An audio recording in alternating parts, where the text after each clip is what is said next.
Salut tout le monde, aujourd'hui on se retrouve pour une vidéo faite de manière assez improvisée, je l'avoue, en fait je réagis rapidement à l'actualité. Je pense que vous n'êtes pas passé vous aussi à côté du fait, Pelé est décédé d'un cancer du côlon. Suite à cette info, je me suis dit autant réagir dessus car le cancer du côlon c'est pas du tout une maladie rare, au contraire c'est loin d'être une maladie rare car en France c'est quand même la deuxième cause de décès par cancer.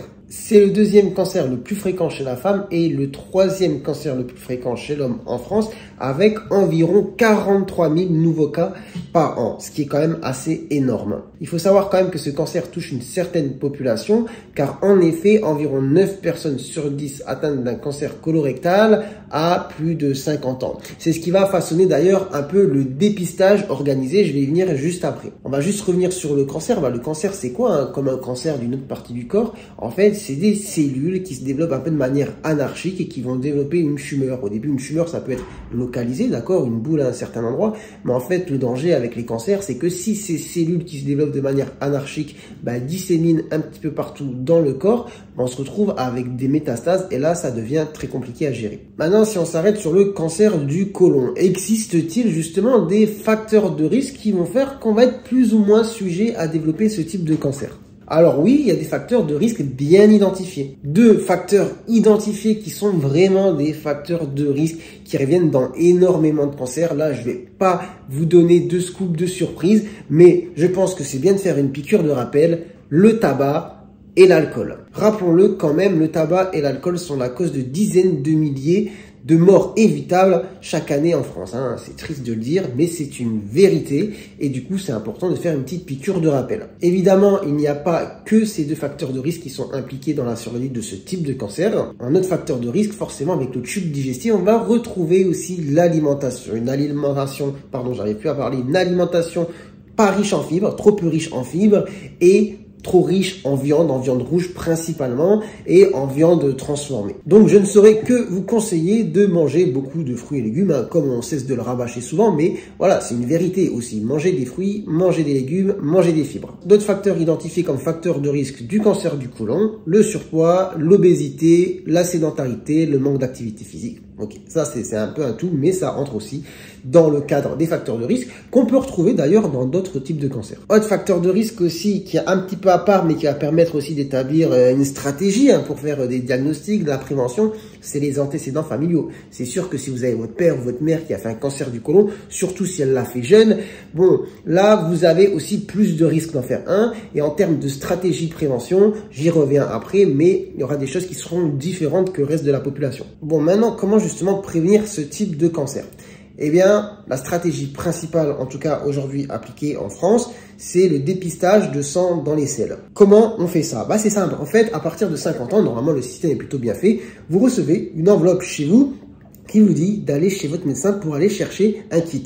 Ce kit, on appelle ça le test Hémoculte. Bon, forcément, là, je suis chez moi, j'en ai pas à vous montrer, mais en gros, c'est un petit kit qui permet, c'est pas très jojo, mais de faire un petit prélèvement dans les selles. C'est un genre de petit coton-tige comme ça dans une petite boîte. On a juste à piquer et à fermer. On remplit un petit formulaire, l'enveloppe est déjà prête et on l'envoie directement à l'adresse postale et on se retrouve avec le résultat quelques temps plus tard. Finalement, qu'est-ce qui se passe au labo? On regarde dans les selles, pardon, je n'arrive plus à parler, il est un peu tard. Dans les selles, si on retrouve justement du sang qu'on ne voit pas forcément avec les yeux. Et si on retrouve du sang dans les selles, eh bien après on sera amené à faire un examen un peu plus invasif, ce qu'on appelle une coloscopie, donc mettre un tuyau avec une caméra dans le derrière pour aller voir justement au niveau du côlon, du rectum, si on peut trouver des polypes qui sont un peu suspects ou dans le pire des cas une tumeur directement. Mais en fait à un stade précoce, ce qu'on va trouver c'est des petites boules qu'on va enlever, analyser en se disant celle-là, je la sens pas trop, elle peut dégénérer. Maintenant, je reviens sur les personnes qui ont déjà eu un cancer du côlon ou du rectum dans la famille.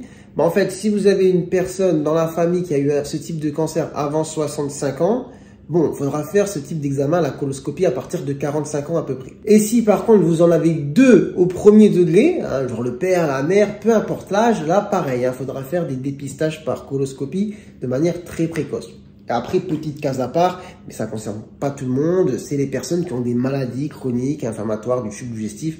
Bon, elles ont des suivis particuliers qui fait qu'on surveille aussi que ne se développe pas ce type justement de maladie. Donc sinon, pour revenir sur le test de dépistage organisé en France, voilà, en fait, ça cible vraiment la tranche de la population la plus concernée, la plus atteinte par cette maladie, dans le but justement de faire un dépistage précoce et de pouvoir proposer aussi un traitement, on va dire, acceptable en fonction de l'âge, etc.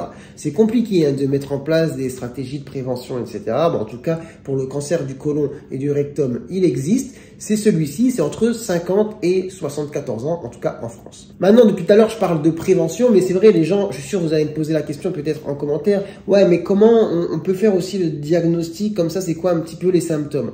Bon, en fait, en général, le problème des cancers, c'est que quand on a des symptômes, souvent, c'est que le cancer est quand même assez développé. Bon, ça ne veut pas dire que c'est tout le temps trop tard, mais l'idée, justement, de la prévention, comme j'ai dit, c'est justement de trouver le cancer avant qu'il soit parlant, qu'il fasse du bruit.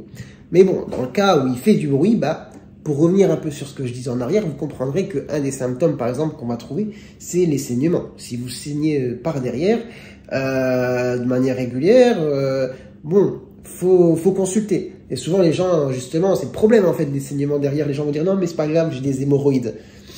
Quand on saigne par derrière, vaut mieux aller chez le médecin, justement, pour être sûr que c'est pas autre chose que des hémorroïdes. Après, comme dans tous les cancers, on retrouve des symptômes qui sont assez communs, fréquents, la très grande fatigue, l'amaigrissement, la perte d'appétit. Ça, c'est un petit peu la triade, les 3 A. Donc, c'est comme ça, c'est un peu comme dans tous les cancers, donc asthénie, amaigrissement, anorexie, mais ça c'est vrai que c'est un stade où justement en général le cancer est quand même pas mal développé.